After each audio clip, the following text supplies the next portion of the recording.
Okay, great. Thank you for joining us this morning on the platform on Flow FM. Fantastic. Interestingly, it went peacefully without any bloodshed. Oh, well, what a great one. What was of particular significance? What was the particular, what event was of particular significance to you during the election that took place over the weekend? Yeah, well, every other thing within the election is significant. Particular reference to this very election. Okay. First, against the fears of horror and apprehension of heaven letting loose. In the election went, peacefully, all throughout the length and breadth of Anambra State. And the turnout very encouraging as against the background of no dumb vote, no election or no election, lifting the ban or no lifting the ban. They happened, the events, prior to the election in Anambra State in particular, and then people, I must commend Anambrians. I said it earlier before the election that look, the Anambrians must take their destiny into their own hands, and that Anambra is very strategic for the southeast and for the country, and the people, against all odds, came out reasonably well to cast their votes to decide, to vote for the candidate of their choice. So all that put together, we as observers, it was very interesting. Very interesting. All the areas are covered. With the issue of Ihala, where we have about 362 polling units. Yes. Where there was no polling. During the election, when I was on air in NTA network talker, I mentioned it. I mentioned it because I had people on ground there that were giving me situation reports, and it was. I don't think it's a case of security. Okay. So it's a case of mostly the inability of the transporters that were engaged to move materials and men, to those areas. Probably fear and apprehension. I also discovered that social media, they were, busy rumoring, casting. I mean, rumor mongers or mischief makers, were circulating information that really frightened those transporters, and then they couldn't turn up as at when they were expected. That area of Anambra State must be a flashpoint as far as security is concerned then. Yes, it's also noted by the security agents as a flashpoint, and it's a gateway, it's a gateway zone, bordering Imo, and that angle, that axis between Imo and Abia, had been very, between Imo and Anambra, with the Hala, it's always been since these issues of security started. And then it also borders the other states on the other hand, across the river. So it's not generally well. So it was. So it was not a case of pure issue of security. In fact, it was only somewhere in Kija, I think, political Ward 3, where when the annex staff eventually arrived at about 1 o'clock, the youths and the way they do things out of frustration and whatever, it was like, why are they coming now? Why are they coming now? That particular case, they become frightened and went back to the local government. There was no other issue like that, and that is more reason why the election have been declared inconclusive, and the election will hold those in the hall and those polling units tomorrow, the 9th, according to INEC, from 8 o'clock in the morning. Okay, let's look at the conduct of some of the players in this election, from the conduct of the politicians, the political party, down parties rather, down to the electoral umpire. That's talking about the Independent National Electoral Commission, and the journalists, including election observers, in this election. What do you make of their conduct, especially security operatives? As far as I'm concerned, to the best of my knowledge, and I stand to be corrected, the security men deployed for the election, this particular election, the army, police, the special forces that came, I read their conduct and behavior as simply professional. There were no who were moving from one place to another. There was no issue of undue harassment and all that. There was no such issue. So for the security agencies, with particular reference to this election, yes, Anambra on Saturday up to yesterday, their behavior is very encouraging. It's professional. That's it. It's against the fears. Even the security agencies themselves, as they were converging coming to Anambra, there were a lot of informations, propaganda, misinformations. They didn't even know what to expect. They didn't know what to expect. But as it turned out to be, that everybody behaved himself, and so that is it. For the politicians, politicians, the way they do, once they lose the election, they cry and one issue of vote buying. I said it while I was on air in NTA. That was some of a lot of my colleagues who never saw issue of vote buying. Well, politicians, they are tacticians. They are dangerous tacticians. So if at all, they may have found a way of doing it without our knowledge, without our seeing. So, and that is it. In terms of the voters themselves, there were a lot of frustration because from voting, between about 30% or 40% of the voters that came out to vote could not vote because of the network issues and associated with the BVAS, bimodal accreditation device. Yes, it was really a challenge. In fact, I had to go out of my way, in my own case, as observer of observers, to liaise with the security agencies to begin to calm nerves. Because when people willingly have forgotten everything to come out to perform that civic duty they are passionate about, particular reference to the Anambra own, and then if they are not able to vote, temperature rises, we keep calming them down. That is one of the things that I would attributed to the low voting rate. It's not that the people. Mr. Chris, let me take you on that. The shortcomings now, especially from the area, from the angle of INEC, the Independent National Electoral Commission.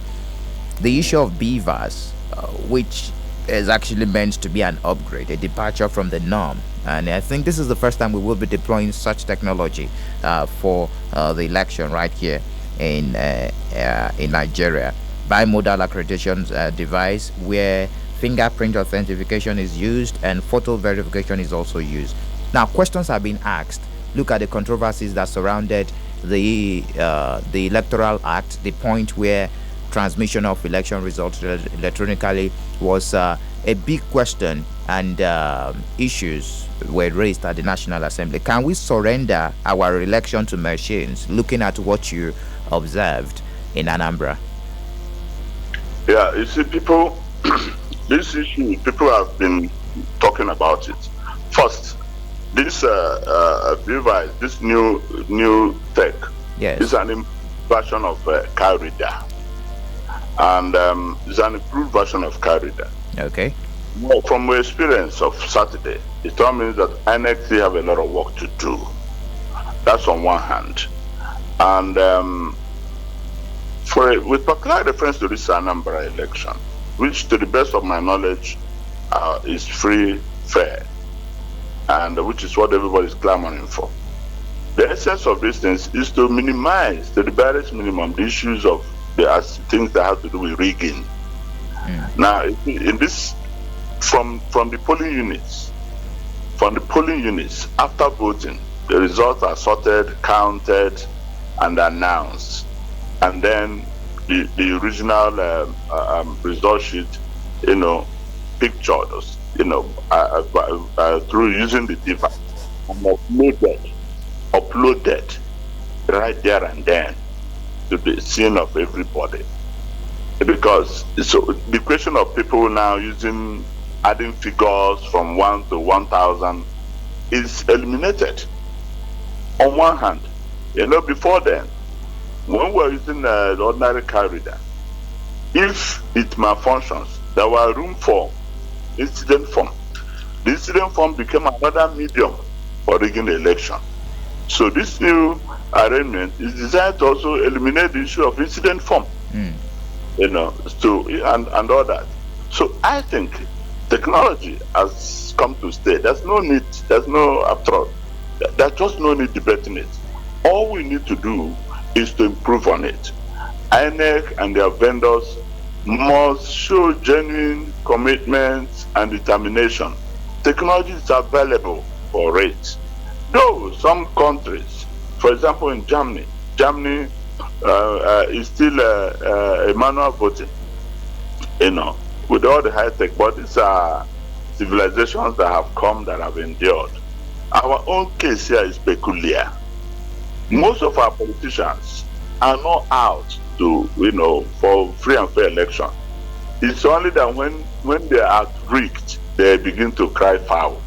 And when you have a situation where the politicians, their mind says is 90% targeted at rigging. So what do? We have to begin to find ways. Yes, a new electoral act is in the making. In as much as these devices are not expressly there, but that's why the new electoral act must be worked and reworked and signed and then, passed and amended and passed into law. Well, the same device was used in uploading the results from the polling units to the INEC's website, and that was so successful. I don't know if you also followed the results posted on the INEC's website. Even as early as Saturday night, we had election results from most of the local government as uploaded from the polling units.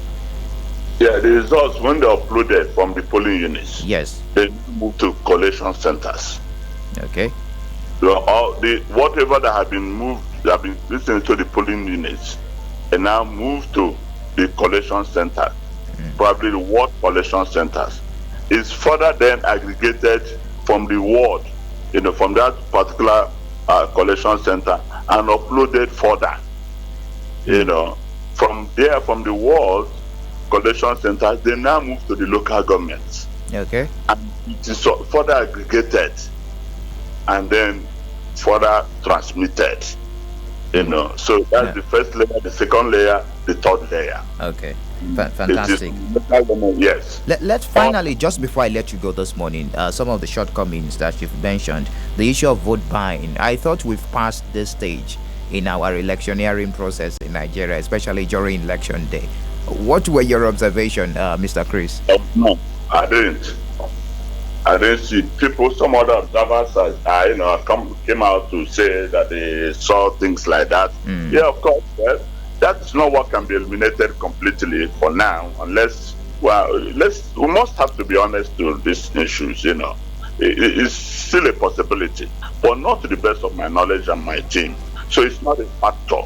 It's not a factor. Just like 4 years ago too in Anambra, we saw some elements of it. It was not a factor until then Ekiti State, where we now saw the mother of all vote buyers. Let me say one thing finally. Well, that's not a very good one, because I'm from Ekiti, mother of all vote buying.